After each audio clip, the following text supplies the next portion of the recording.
This is Tim Gleason. This is Scott Fisher. I am the actor in this particular piece, one person by Robert Patrick. And I'm the boss. I mean, the director. Same difference. I can certainly tell you that when I have any play that comes on the horizon that needs vision, someone with great vision of how things move and get shaped on the stage, that my first call is to Scott. He's got a great talent for painting pictures with people. And this play, when I knew we were going to bring it back and have an audience, it was a no-brainer, not just to have him because he had his hands on it before, but because I knew when he had me up there that he would move me throughout the space and create the vision that the people would be captivated by. He's so kind.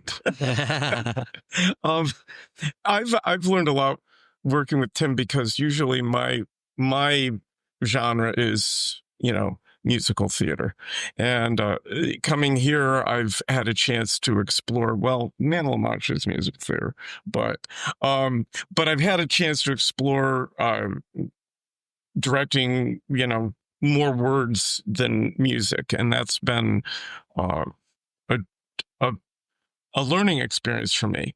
When the first show we did together with the Nance, I was pretty nervous about doing it because it was such a leap for me to move into a more dramatic arena.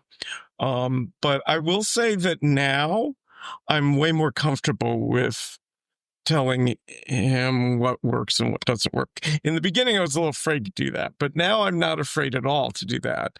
But I think there's a trust there where he knows that I'm not just being a pain in the neck. No. And it's crucial. It's always has been, but now it's when I'm up there alone, I have to fully trust him because, he helps me keep from feeling like I am alone up there by putting me in situations on the stage that I feel comfortable in and telling me the truth about what I'm trying to do. And when he sees that it's untrue, he tells me, and we fix that. And that you have to trust someone to be able to listen and take those notes. And that's what makes for good theater, in my opinion. It's kind of fun doing a show that I didn't really know and had no preconceived notions of. And also I think it's kind of fun to create something that an audience might not have any preconceived notions of either. And it opens up like this world of doing theater where we can decide, we can interpret it, and we can really have some fun putting it together. So I've enjoyed that quite a bit.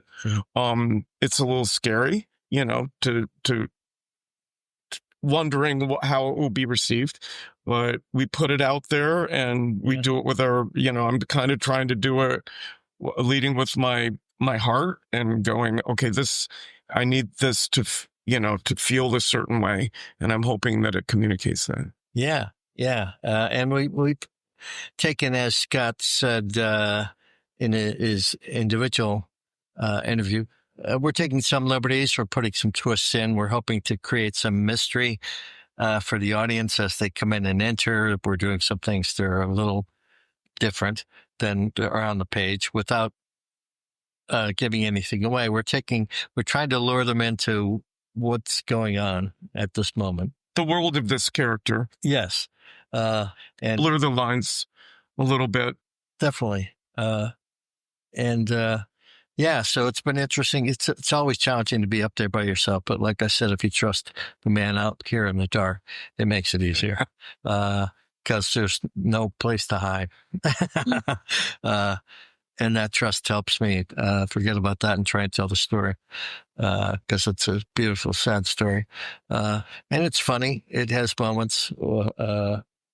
I feel kind of close to I don't know if that's the right word, but I feel a connection to the author more this time around.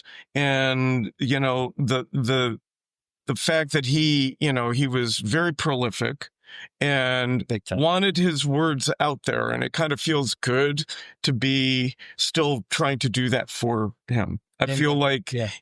that's a kind of a cool thing to, to take an author that's not necessarily well known and say, there's lots of people who create art and want their art to be seen, and they don't always have that opportunity. So it's kind of neat to go, okay, we don't want him to be forgotten, as a playwright, because he cared very much about it. He would, he cared about writing and did a lot of it. And some of it was noticed and maybe some of it wasn't, and I don't think he truly, it wasn't his mission to become discovered and be on Broadway. I think that was a happenstance that happened, but I don't think that was the drive. I think he wrote over 300 plays.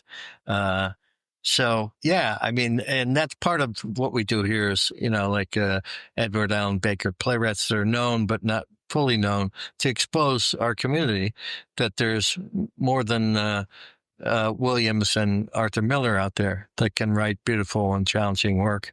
And we certainly like to challenge our actors, and this certainly challenges me. Yeah, it's part of educational without hanging everything in all our clothes on that nail. But there's this part of, and all the stuff that we've been putting out, there's more about Robert Patrick than me, because I don't, that gets a little weird to say, look at me. So we're trying to educate the public as to who this guy was. And it was pretty cool. Yeah. It's pretty cool. I love it. Yeah. It's awesome. Me too.